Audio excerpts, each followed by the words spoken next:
Deep in the jungles of Myanmar's Chin state, we're driving into what the country's military rulers don't want the world to see. The heart of the resistance against them, made up of tens of thousands of civilians who've picked up arms to fight a repressive regime. At the base of the biggest Chin rebel group, every night for the past month, injured fighters are being brought into this hospital. Many were schoolboys when the coup started in 2021. Just about adults now, they've been fighting on the front against the fiercest offensive the junta has launched in more than 3 years. Abel, 18, is in too much pain to speak. He's gone through surgery overnight. He was with a group of fighters trying to take back territory the junta captured a week ago. They won the battle, but Abel lost his right leg and has serious injuries to his hands as well. 19-year-old Sisi Mong has also had one leg amputated. He tells us the junta had mined the area, so as his group pushed in, they were caught up in the explosion. Then they were attacked from the air.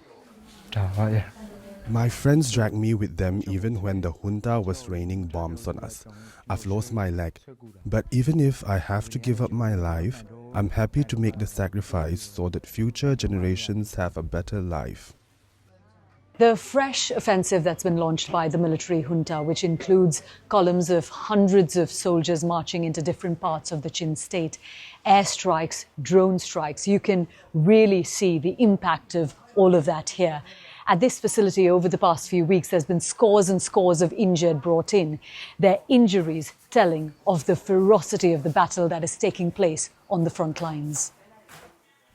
Van Nai Thang was a government official before he joined the rebels. He's determined not to let the junta hold the election, despite the personal cost. I do not like military rule at all, because they harm and kill ordinary civilians, he tells us. The BBC has seen evidence that recent junta airstrikes have targeted schools across the Chin state. In this footage, the body of 7-year-old Zohan Punlian Chung is carried by his traumatized brother as villagers flee more attacks. Zohan and 12-year-old Zingcher Mui were killed while attending school in Vanha village. Chin groups say at least 3 schools and 6 churches have been targeted since October. In a year when the country is already reeling from a devastating earthquake, instead of providing relief to its people, Burma's military government is wreaking more destruction. It has not responded to these allegations. Thousands of civilians have been displaced by the airstrikes in recent weeks. This group has just crossed over into India.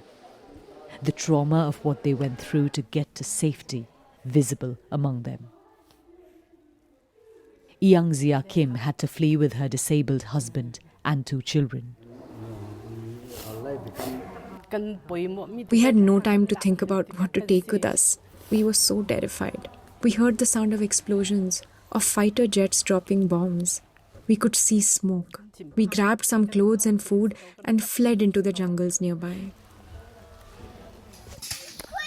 The women showed us these videos of how they and others from their village lived in jungles for a few days, building temporary shelters, then moving from place to place, children, the elderly, before they finally made it across the border. This is the second time Boi Ni Lian and his young family have been displaced. In 2021, they had to flee from Phalam town, where their house was burned down in a junta airstrike. The military regime's claim that the election will be free and fair is absolutely false. They have prevented the largest political party from participating. I want the world to know the election is rigged.